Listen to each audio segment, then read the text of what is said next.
4 times in American history, someone walked up to the most powerful person in the world and pulled the trigger. 4 presidents, 4 gunmen, 4 moments that did not just end lives. They changed the country forever. This is the full story of every successful presidential assassination in American history. Let's start at the beginning. April 14th, 1865. The Civil War is essentially over. Robert E. Lee surrendered just 5 days earlier. The country is bruised, exhausted, and beginning to imagine what healing might look like. Abraham Lincoln, the man who held the Union together by sheer force of will, decides to take a night off. He is going to see a comedy at Ford's Theater called Our American Cousin. He almost does not go. Mary Todd wants to stay in. But the papers have already announced the president will attend, and Lincoln does not want to disappoint. What Lincoln does not know is that a man has been watching him for months. John Wilkes Booth was, by any measure, a star. One of the most famous actors in America.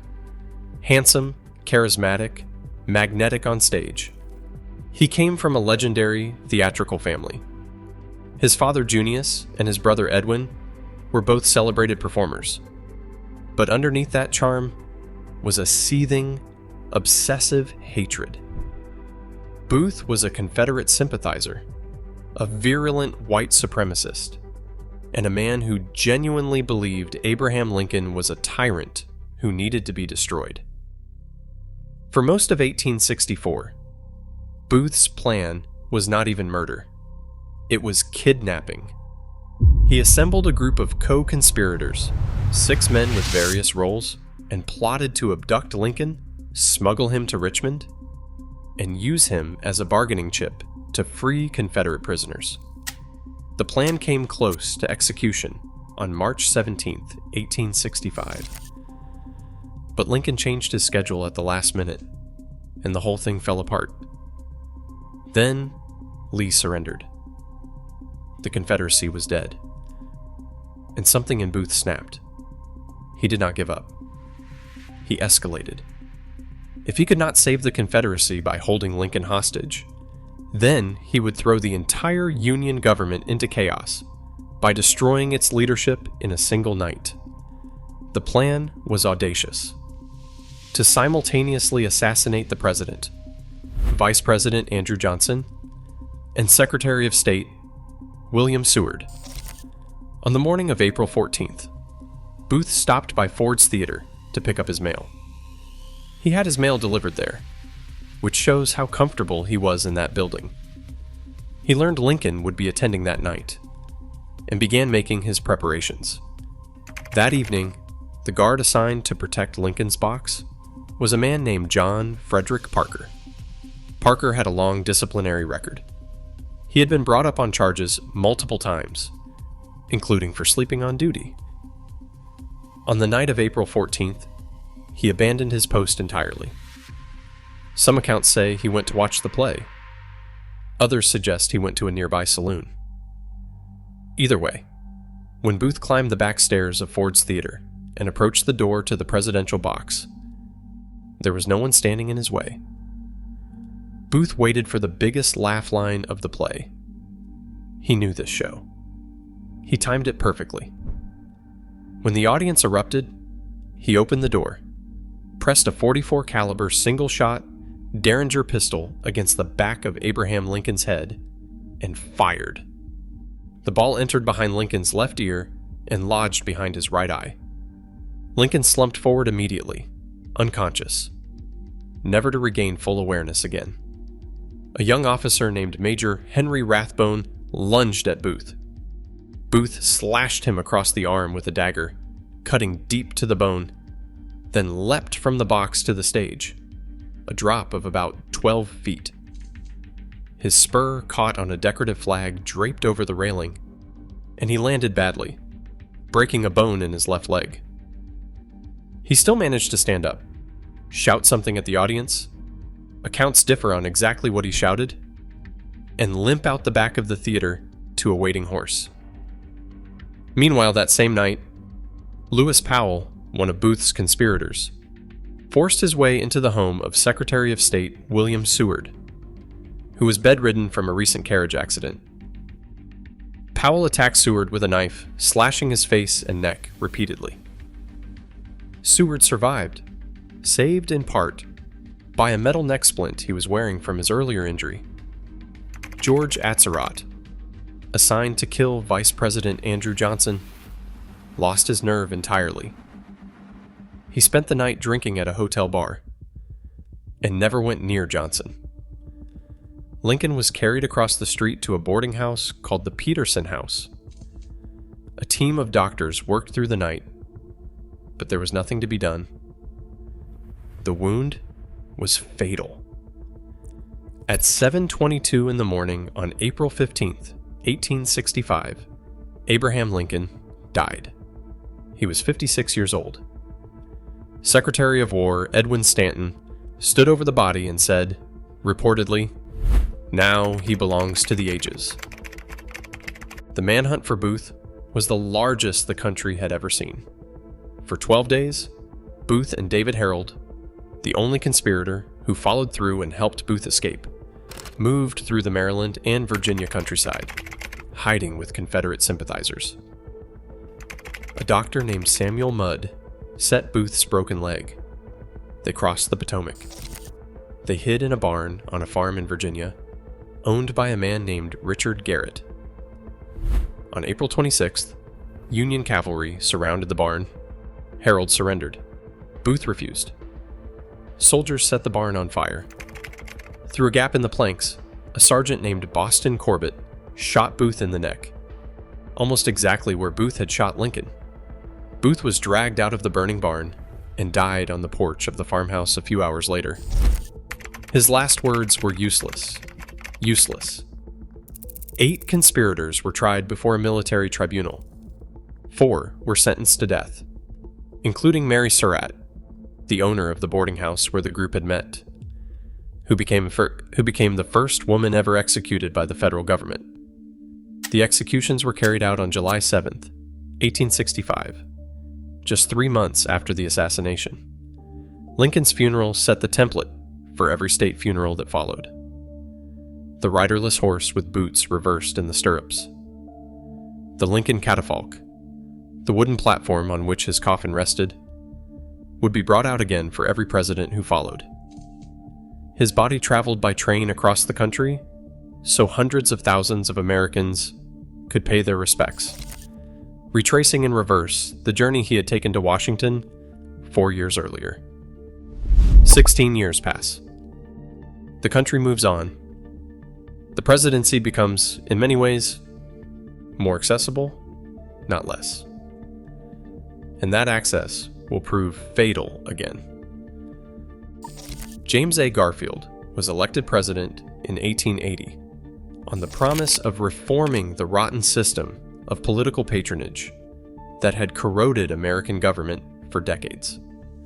The spoils system, where government jobs were handed out as rewards for political loyalty rather than merit, had created a class of desperate, delusional office seekers who haunted the halls of government buildings, pressing their claims on anyone who would listen. One of those office seekers was a man named Charles Guiteau. Guiteau was, to put it plainly, unwell. He was a failed lawyer, a failed preacher, a failed everything. He had spent years drifting through various grandiose schemes, including time with a religious commune called the Oneida Community, which eventually asked him to leave. He wrote a theological pamphlet he was convinced would make him famous. It did not. But in 1880, he latched onto Garfield's presidential campaign. He showed up to give a short, nearly incoherent speech on Garfield's behalf in New York, a speech he had largely plagiarized, and he became convinced that he had personally won the election for Garfield. He wanted to be rewarded with the American consulship in Paris, or Vienna. He was not too picky. Guiteau began showing up at the White House, at the State Department. He handed out his pamphlets. He wrote letters. He was initially turned away politely, then less politely, and eventually Secretary of State James Blaine told him never to come back again. That is when Guiteau decided God wanted him to kill the president. He spent weeks following Garfield, stalking him at train stations and public appearances, waiting for the right moment. He bought a .442 caliber British Bulldog revolver. And here is a detail that tells you everything about his state of mind. He specifically chose the ivory-handled model because he thought it would look better on display in a museum after he was celebrated as a hero. On July 2nd, 1881, Garfield arrived at the Baltimore and Potomac train station in Washington, preparing to depart for a vacation. He was walking through the station with two of his sons when Guiteau stepped up behind him and fired twice. The first bullet grazed Garfield's arm. The second struck him in the back, lodged somewhere behind his pancreas after shattering a vertebra. Guiteau was immediately tackled and arrested. His only regret seemed to be that the moment was not more dramatic. Now here is where the story takes a painful turn. Garfield did not die that day. The bullet wound, while serious, was not necessarily fatal. He was conscious. He was coherent. And had he received competent medical care by the standards that were already well established in Europe at the time, he very likely would have survived. Instead, he was placed in the hands of Dr. Willard Bliss, a doctor so confident in his own authority that he had legally changed his first name to Doctor. Bliss dismissed the antiseptic practices of Joseph Lister, dismissed germ theory entirely, and proceeded to probe the president's wound repeatedly with unwashed fingers and unsterilized instruments, searching for the bullet. He never found it. What he did find was a way to turn a manageable wound into a catastrophic infection. The president's wound, initially just a few inches deep, was expanded by repeated probing into a channel nearly 20 inches long. Infection set in. Abscesses formed throughout his body. His weight dropped from 210 pounds to 130 pounds. He developed blood poisoning. For 80 days, the country waited while James Garfield slowly, agonizingly, lost his battle not to a bullet, but to his own doctors. In a remarkable moment, Alexander Graham Bell, fresh off his invention of the telephone, was brought in to try to locate the bullet using a primitive metal detector he had developed called an induction balance. The device actually worked. But there was a problem. Garfield was lying on a new-fangled invention called a metal spring mattress, which the doctors did not fully understand, and its interference drowned out the signal. Additionally, Dr. Bliss insisted Bell only search one side of the body, the side Bliss was convinced the bullet was on. It was not. Garfield died on September 19, 1881, not in Washington, but in Elberon, New Jersey, where he had been moved to escape the oppressive summer heat of the capital. He had survived 80 days. The bullet, when finally found during autopsy, had been harmlessly encased in tissue, a full 3 inches from where the doctors had been searching. It would never have killed him on its own. Guiteau was tried, convicted, and hanged on June 30th, 1882. He recited a poem at his own execution that he had written himself. He waved cheerfully to the crowd. One tangible reform came directly from Garfield's death: the Pendleton Civil Service Reform Act of 1883, which established merit-based examinations for federal jobs and began the slow dismantling of the spoils system that had produced a man like Guiteau in the first place. And one constitutional crisis was narrowly avoided, in a way that would haunt the country for another century. For 80 days, the United States had a functioning president. Garfield was alive, but incapacitated. The Constitution provided no mechanism for declaring a president unable to discharge his duties and temporarily transferring power. Vice President Chester Arthur refused to assume authority, terrified of appearing to grab for power before Garfield was dead. The country was, in constitutional terms, adrift, and no one did anything about it for over 80 years. 20 years later. The calendar reads 1901.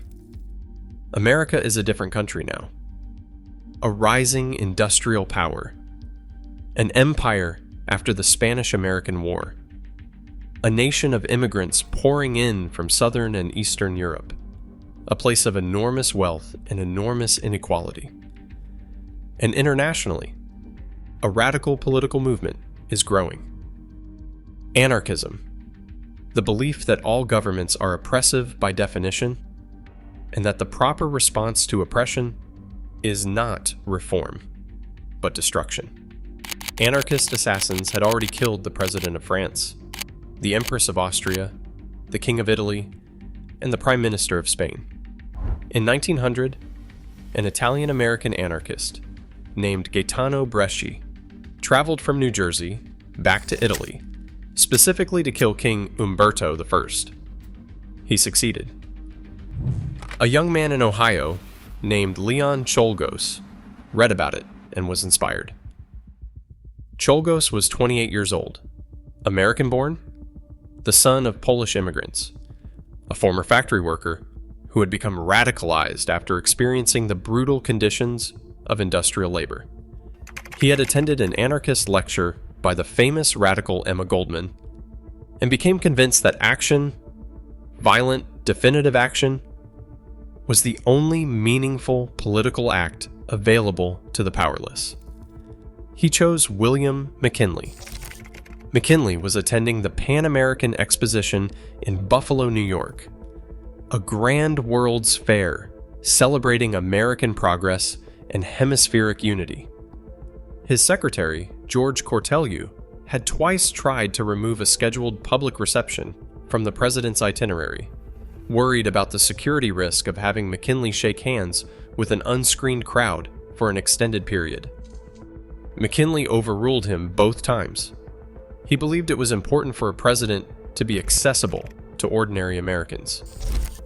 On September 6, 1901, Czolgosz stood in line at the Temple of Music on the Exposition grounds. He had wrapped his right hand in a white handkerchief, making it look like a bandage or sling. Concealed beneath the cloth was a .32 caliber Iver Johnson revolver. When he reached the front of the line, McKinley reached out to shake what he assumed was an injured hand. Czolgosz fired twice through the handkerchief.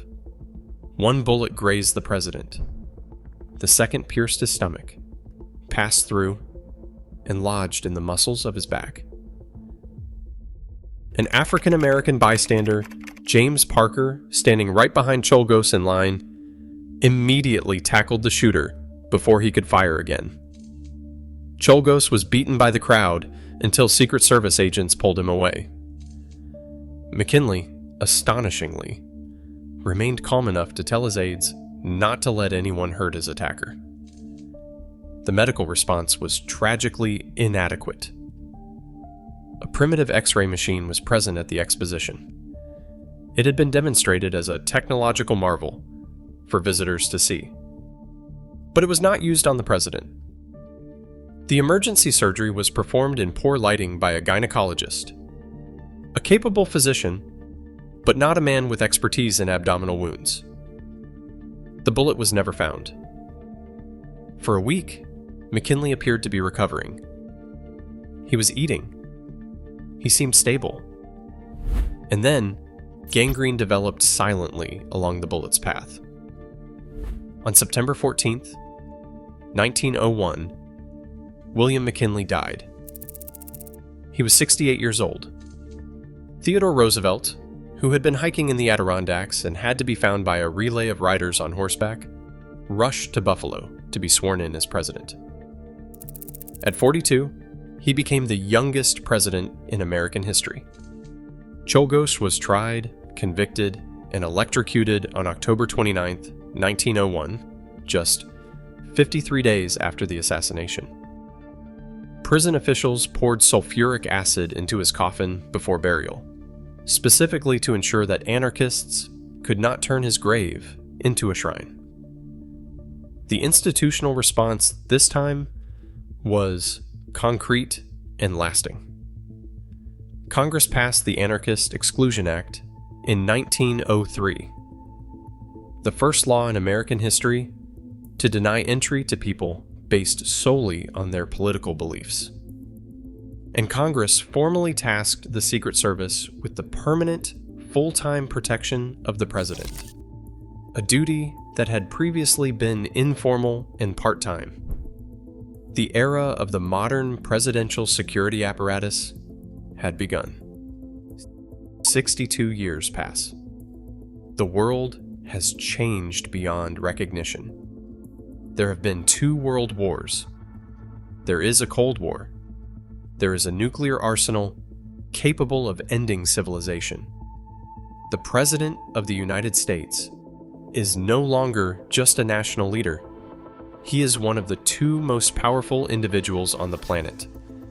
And the stability of the entire world hinges in some sense on his continued existence. And yet, on November 22nd, 1963, in Dallas, Texas, it happens again. John F. Kennedy had been president for less than 3 years. He was young, 46, and had projected an image of vigor and optimism that had captivated the country. He was traveling to Texas for political purposes, trying to smooth over a feud between factions of the Texas Democratic Party before the 1964 election. His advisors were worried about the reception he would get in Dallas, which was a hotbed of far-right sentiment. There had been disturbing incidents. UN Ambassador Adlai Stevenson had been spat on and struck with a sign there just weeks earlier. The motorcade route was published in Dallas newspapers the morning of the visit.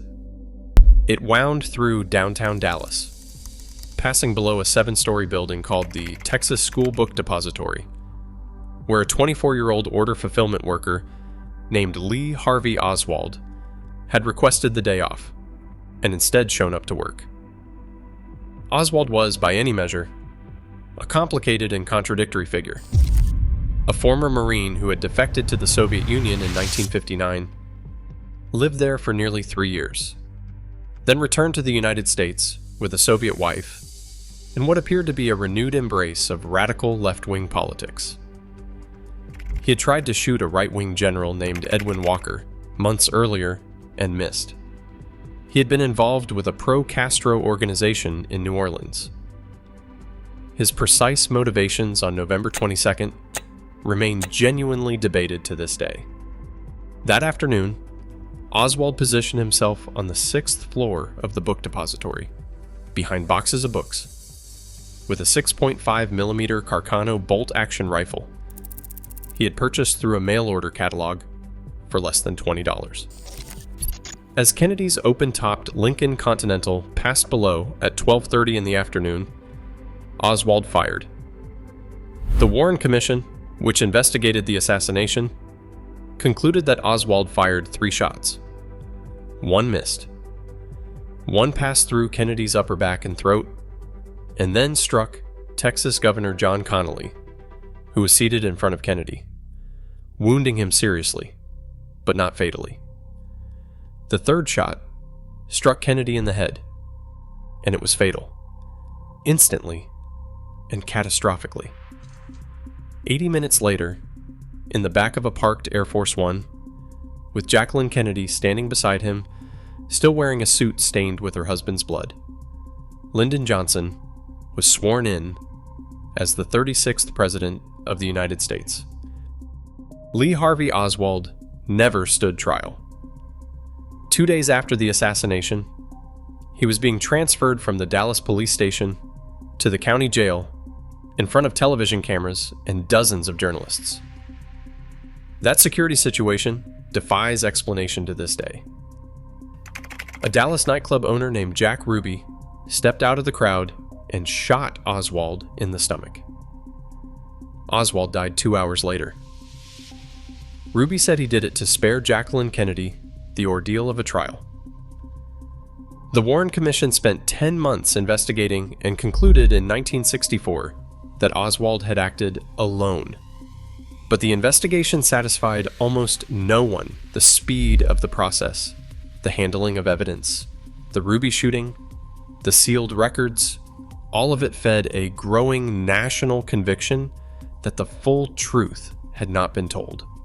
14 years later, the House Select Committee on Assassinations re-examined the evidence and concluded that, based on acoustic recordings, there was probably a second gunman, and therefore a conspiracy. It could not say who the conspirators were. The Kennedy assassination has never fully closed.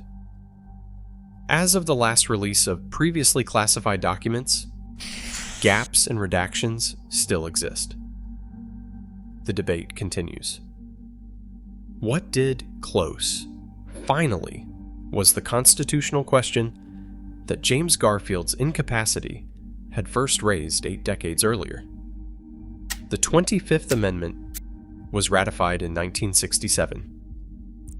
It established, clearly and unambiguously, the process for determining presidential inability, temporarily transferring power to the vice president, and filling a vice presidential vacancy. The Cold War, with its terrifying requirement for instantaneous executive decision-making, had made it impossible to ignore any longer. You cannot have a nuclear arsenal without someone with the legal, unambiguous authority to respond in a crisis. Kennedy's assassination also transformed the Secret Service permanently. Protection was extended to former presidents for life, to vice presidents, and eventually to major presidential candidates, after Robert Kennedy was shot and killed in Los Angeles in 1968. The security envelope around the American presidency became what it is today, one of the most sophisticated and extensive personal protection operations in the world. And so we arrive at the full picture. 4 men, 4 moments, 4 very different Americas. Lincoln, killed at the moment of the country's greatest victory by a man who wanted to undo everything the war had decided. Garfield, killed not really by a bullet, but by the pride of incompetent doctors. His death exposing the fragility of a republic that had not thought seriously about what happens when a president cannot govern. McKinley, killed by an ideology that was sweeping the world. His death forcing America to finally take the protection of its executive seriously. Kennedy, killed in front of cameras. His death broadcast across the globe, shattering a certain kind of American innocence and generating questions that 50 years of investigations have not fully answered. Each death changed the country in ways that outlasted the grief. The merit-based civil service, the permanent Secret Service mandate, the 25th Amendment, the modern national security state. These are the institutional legacies of 4 pulled triggers. The American presidency has been transformed over these 4 tragedies, from a relatively accessible office into something closer to a fortified institution. A man in a bubble, surrounded by layers of technology and armed agents, traveling in motorcades with counter-sniper teams on rooftops, wearing body armor, and with buildings and vehicles swept for threats before he enters any room. And yet, the office itself endures. Every time a president was killed, someone else was sworn in. The Republic continued. The democratic experiment persisted. That, in its own dark way, may be the most important thing these 4 assassinations tell us. not about how fragile the presidency is, but about how resilient the institution has proven to be.